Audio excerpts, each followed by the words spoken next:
रामराम मंडळी, आपण आता हे गाव पाहतोय ना, आपण तिथं घटना घडली होती.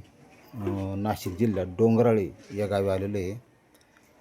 तिथं आता गाडी तिथंच लावली, घरी गेलतो, पण तिथं अशी परिस्थिती आहे, दुःखद वातावरण आहे.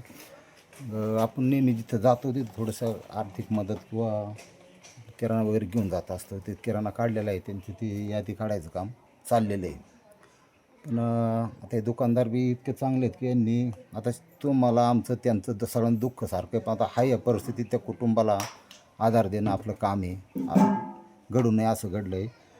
पण इथलचं थोडंसं परिस्थिती अशी आहे की इथं कोणाची आर्थिक मदत ते घेत नाहीत, असा विषय आहे. मग आपल्याला तर काही विचारता येत नाही. मग म्हणलं आता आपण किराणा घेऊन जावा.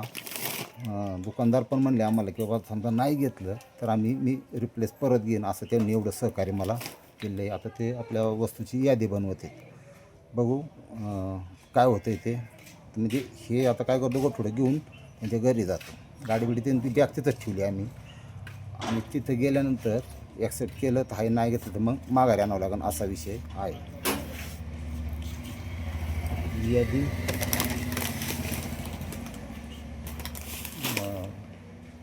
आपल्या किराण्याच्या वस्तू आहेत सर्व घरगुती दैनंदिन जीवनामध्ये ज्या लागतात.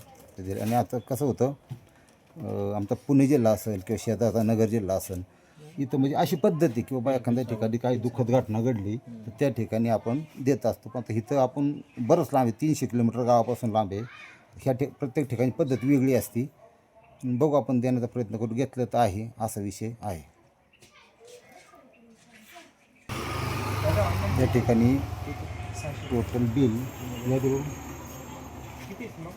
मला सांगतो, साखर 5, तेल 5 लिटर, तूर मूग डाळ, तूर डाळ, शेंगदाणा 3 kilo, Parachute, Colgate, Wheel 1 dozen, बेसन 2 किलो, पोहे 2 किलो, आणि मसाला, बिस्किट, मीठ, परिवार 1 kg, रवा 5 किलो, निरमा, साबुदाणा, लायबॉय, सगळं बिल झाले 3611 रुपये.